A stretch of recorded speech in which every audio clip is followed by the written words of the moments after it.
देख बच्चा, common potential, इसको टचिंग प्रॉब्लम्स भी बोलते हैं। ध्यान से देख, हमारे पास दो कंडक्टर है, ठीक है। इसकी कैपेसिटेंस C1, इसकी कैपेसिटेंस C2, इसको चार्ज दिया Q1। अब हमें पता है कंडक्टर को चार्ज देंगे तो क्या होगा, पूरे में फैल जाएगा, फैल गया।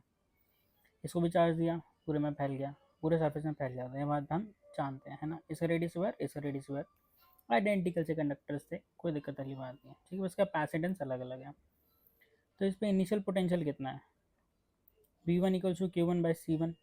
हम जानते हैं भाई कि भाई C क्या होता है, C is equals to capacitance equals to charge per unit potential, यानी कि holding capacity of charge per unit potential is capacitance. क्या बात सही है ना। तो V1 क्या हो जाएगा, Q1/C1, और इसका जो पोटेंशियल है V2 वो क्या हो जाएगा, Q2/C2। तो यहाँ से इनिशियल चार्ज कितना आ गया इसके पास, C1V1, और इसका C2V2। सही है। अब क्या किया, इन दोनों को ना कनेक्ट कर दिया थ्रू वायर, ठीक है। अब अच्छे से दिखाना तो मैंने वायर लगा दी, पर इसको मैं ऐसे भी कर सकता था कि इन दोनों को इस तरीके से साथ में टच कर दिया, तभी मैंने बोला टचिंग प्रॉब्लम, ठीक है भाई। अब देख, टच कर दिया ना दोनों को, जैसे ही मैं टच कर दूंगा, जैसे ही दो कंडक्टर को कनेक्ट कर दिया जाता है तो उनके बीच में चार्ज दौड़ने लगता है, और वो तब तक दौड़ता है जब तक दोनों का पोटेंशियल सेम ना हो जाए। देखिए, इनिशियली पोटेंशियल दोनों का अलग है, पर अब क्या होगा,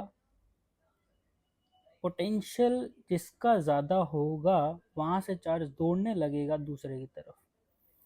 लेट अस अज्यूम, ऐसा मान के चल रहा हूँ भाई, ज़रूरी नहीं हो सकता इसका भी ज़्यादा हो, मैं तो जस्ट मान के चल रहा हूँ कि इसका ज़्यादा है तो चार्ज ऐसे दौड़ने लगा। तो सोच, इसका चार्ज इनिशियली Q1 था, है ना भाई।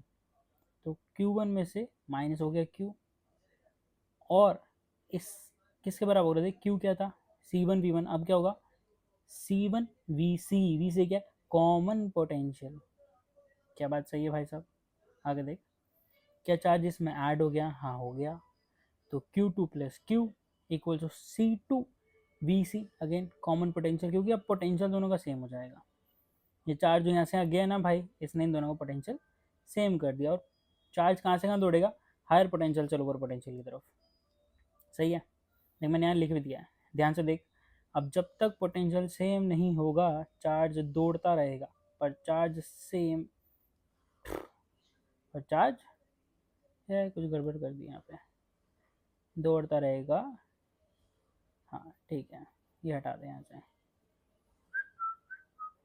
क्या बात सही है। देख अब आगे, अब initial charge equals to final charge, ठीक है। कॉमन पोटेंशियल निकाल रहे हैं भाई, कॉमन पोटेंशियल का फॉर्मूला निकाल रहे हैं यहाँ पे, ठीक। Initial charge equals to final charge, initial charge कितना है, C1V1, Q1 मतलब, और C2V2, यानी कि इनिशियल चार्ज कितना है, Q1+Q2। सही है भाई। अच्छा अच्छा, मैंने यहाँ ये लिखा था, ओहो, कि इनिशियल चार्ज और फाइनल चार्ज दोनों बराबर होंगे, ये लिखा हुआ था यहाँ पे। कोई बात नहीं, छोड़ो। Q1+Q2 is C1V1+C2V2। अब फाइनल चार्ज कितना है, Q1-Q और एडिशन विथ Q1+Q। देख जरा ध्यान से, Q1-Q प्लस Q2+Q। देख, इसने इसको मार दिया, तो अगेन क्या बचा, Q1+Q। तो वही बात मैंने यहाँ लिखी हुई थी, कोई बात नहीं। आगे देख, अगेन Q1-Q आया कितना, C1VC, ये निकाला ना भाई, C1VC प्लस C2VC। क्या बात सही है। अब देख ज़रा ध्यान से, C1V1+C2V2 इक्वल्स टू, यहाँ से C1 को C1VC कॉमन ले लिया, तो C1+C2, ये बच गया VC भाई साहब। क्या बात सही है ना। कहाँ भाग रहा है, अरे किसान पड़ा है वहाँ। तो C1V1+C2V2 अपॉन C1+C2, तो कॉमन पोटेंशियल फॉर्मूला क्या बन गया, टोटल चार्ज। ये क्या लिखा हुआ है, C1V1+C2V2, ये Q1+Q2 लिखा हुआ भाई, यहाँ पे ध्यान से देख, ये टोटल चार्ज है, अपॉन में C1+C2 दोनों की कैपेसिटेंस। तो कॉमन पोटेंशियल आ कितना गया, total charge upon total capacitance. किसान भाई साहब दूर हो जाइए। हाँ या ना बोल भाई, ध्यान से देख, क्या बात चमक गई, अच्छे से देख ले, स्क्रीनशॉट ले ले, बढ़िया, मिटा दूँ, बहुत बढ़िया।